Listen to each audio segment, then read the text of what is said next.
Last night at 2:45 a.m., the situation at the Kazakhstan-Russia border crossings had already escalated to a critical level.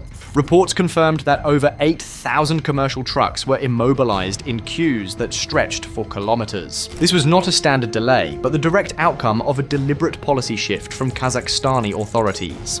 In a complete reversal of previous procedures, border officials were reportedly inspecting up to 99% of all cargo entering Russia. This is a dramatic increase from the estimated 1 to 2% that previously faced such detailed examination.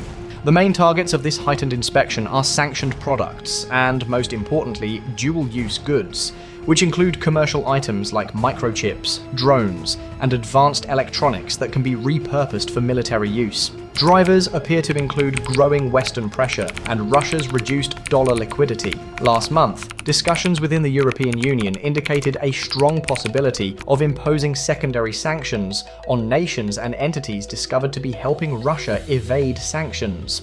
For Kazakhstan, the danger of being disconnected from the global financial system, which is fundamentally tied to the US dollar, posed an existential economic threat.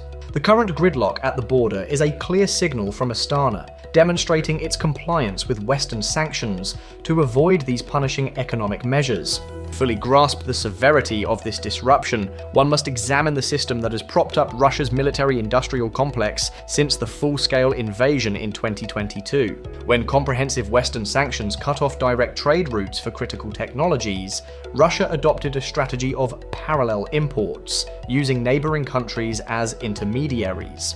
Nations such as Kazakhstan, Armenia, and Kyrgyzstan evolved into key hubs in a sophisticated re-export network. For example, while direct United Kingdom exports of sanctioned goods to Russia fell to almost zero after the invasion, exports of the very same goods to Russia's neighbors surged by an incredible 111% compared to the pre-war period. This network produced trade relationships that were statistically strange. A notable case is the flow of trade between the Gambia and Kazakhstan. Before 2022, these two nations had almost no trade relationship. Yet, in 2023, official records indicated Kazakhstan imported goods worth approximately $3 billion from the Gambia, including machinery, vehicles, and electronics, products that are not manufactured in the West African nation. This represents a classic example of trade diversion, where goods from Western or Asian producers are sent through multiple countries to hide their true final destination, with each transfer adding another layer of cost and complexity.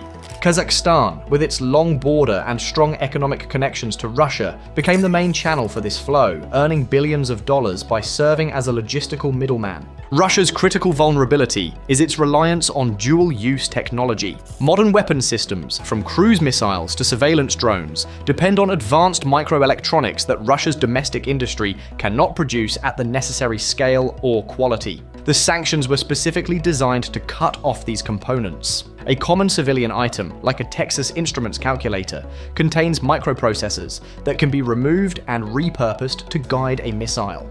By making Russia acquire these items through complex supply chains, the sanctions were already imposing a major financial penalty. A calculator that might sell for $10 in a retail store could end up costing the Russian state $20 or $25 after being routed through Turkey, the United Arab Emirates, and Kazakhstan. This sanctions tax significantly increases the cost of continuing the war. However, the enforcement of these sanctions has been inconsistent.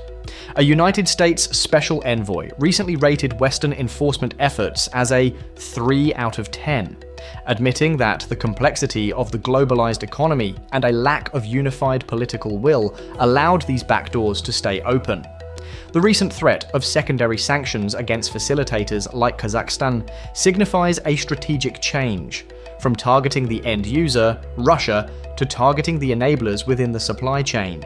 It is this credible threat that has now forced Astana to act, turning a once porous border into a formidable barrier. The immediate effects on Russia are varied. Domestically, Russian businesses dependent on these imports are now facing catastrophic delays. With contracts to meet and shipments stuck indefinitely, many are nearing bankruptcy. Russian media outlets like Kommersant have voiced alarm and disbelief, describing Kazakhstan's compliance as a betrayal by a former Soviet partner. Shelves in some grocery stores are starting to empty of certain imported products, and manufacturing lines are temporarily shutting down while they await essential components. The more serious impact, however, is on the military. Although the Russian Ministry of Defense will certainly receive priority access to any critical components that manage to get through, a sustained disruption of this scale will inevitably weaken its operational capacity. The ability to produce new missiles, repair damaged tanks with modern optics, and deploy advanced drones is directly linked to the availability of these imported dual-use goods. A short-term slowdown can be absorbed by using existing stockpiles, but a prolonged chokehold will create a critical vulnerability on the front lines. This logistical crisis, therefore, poses a significant long-term threat to the sustainability of Russia's high-intensity military operations in Ukraine. This situation also carries deep geopolitical consequences, especially concerning China. Kazakhstan is the centerpiece of the northern corridor of Beijing's Belt and Road Initiative, a multi-trillion-dollar global infrastructure project created to secure trade routes to Europe.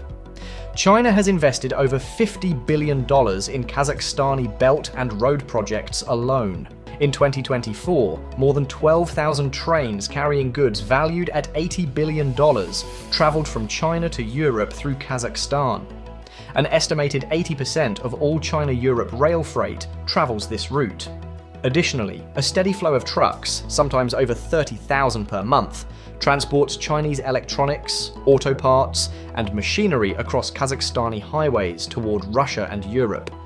The current border inspections, although targeted at Russia, are causing substantial collateral damage to Chinese economic interests.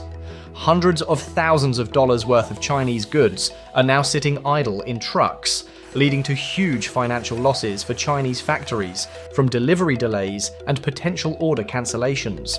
From Beijing's viewpoint, Kazakhstan's adherence to Western sanctions is acting as a silent blockade on its most important trade route, transforming a strategic asset into a logistical nightmare. This disruption, a direct result of Russia's war in Ukraine, adds to a growing list of problems for the Belt and Road Initiative and is an embarrassment for both Moscow and Beijing.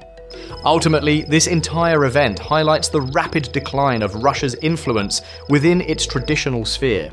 The near abroad of former Soviet states increasingly sees Moscow not as a provider of security, but as a source of instability and risk.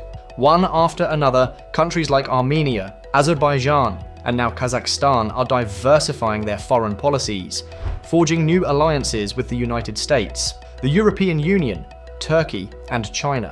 The recent summit in Tajikistan, where Russian President Vladimir Putin met with leaders of former Soviet nations, was less a demonstration of regional authority and more a plea for continued loyalty and open trade. A plea that is increasingly being disregarded. In a final analysis, Kazakhstan's decision to enforce Western sanctions marks a turning point. It has turned Russia's own logistical dependencies into a weapon against it. This action simultaneously inflicts direct economic hardship, threatens to weaken long-term military capability, disrupts China's most vital strategic economic project, and offers the clearest sign yet that Moscow's control over Central Asia is collapsing. The empire President Putin has tried to rebuild is coming apart, not mainly because of external military pressure, but from the internal consequences and strategic errors of his own choices. The strategic landscape of Eurasia is constantly evolving, with economic lifelines now serving as the new front lines. While Kazakhstan's logistical blockade is a critical development, it is merely one piece in a much larger and more intricate geopolitical puzzle. We will continue to track these complex economic and strategic maneuvers as they unfold across the globe. To ensure you receive our in-depth, factual analysis of the shifts shaping this conflict, we invite you to subscribe to our channel. Your support allows us to continue bringing these detailed military narratives to light. Please like this video and share your thoughts in the comments below.